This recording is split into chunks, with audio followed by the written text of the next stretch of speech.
Yeah, Jono, talk us through this. A product review algorithm update. Yeah, so this is, depending on how you look at it, this is either really, really huge or might not interest you too much. So let's see. Google launched an algorithm update, as they do many hundreds of times per year.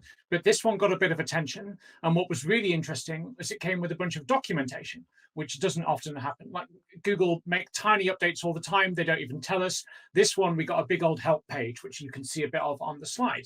This is talking about improvements they've made to surfacing good reviews. So if you are reviewing products or comparing the best digital cameras or rating hotels, those sorts of things, these guidelines tell you where you need to be investing in order to do better. And the inverse, of course, is if you're not doing a great job of that, then you might struggle to rank as easily or as highly.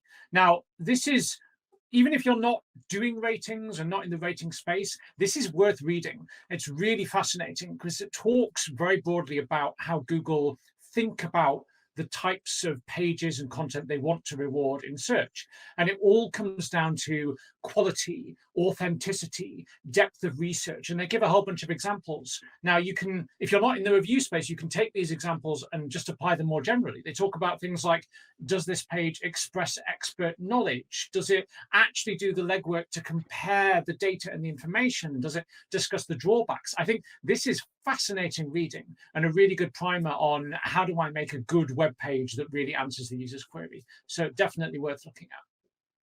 Yeah, it was a really big update for a lot of sites, wasn't it? It was quite a bit of news. It seems to have hit quite a few affiliates quite badly, didn't it? Yeah, and this is the downside. So there are lots and lots of websites out there which make a living by doing research, finding niches and products, and comparing and reviewing them. And many of those aren't great. Objectively, they're not brilliant. They don't add much more value than just, say, an Amazon listing page or just providing a sorted list of products. And what Google are trying to do is recognize that those pages aren't particularly valuable.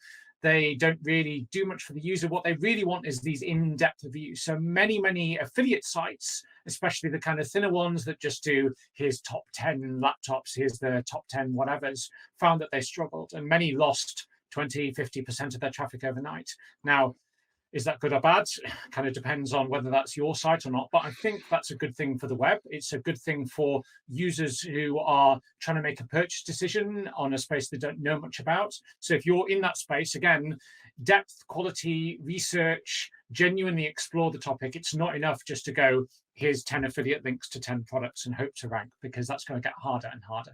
It's not like this hasn't been in the cards for ages as well. Yeah. I mean, you kind of knew this was coming, and if you've not been preparing, then well, that would really not be good. Yeah, there's a tinfoil hat element that Google kind of, you might perceive that Google don't really like affiliates, and it's something that they're hesitant to have an opinion on. But in Google's world, what they really want to try and do is connect the user directly to the solution. So if you're acting as a kind of middleware and you're not doing a lot of value, then definitely time to reevaluate that business plan.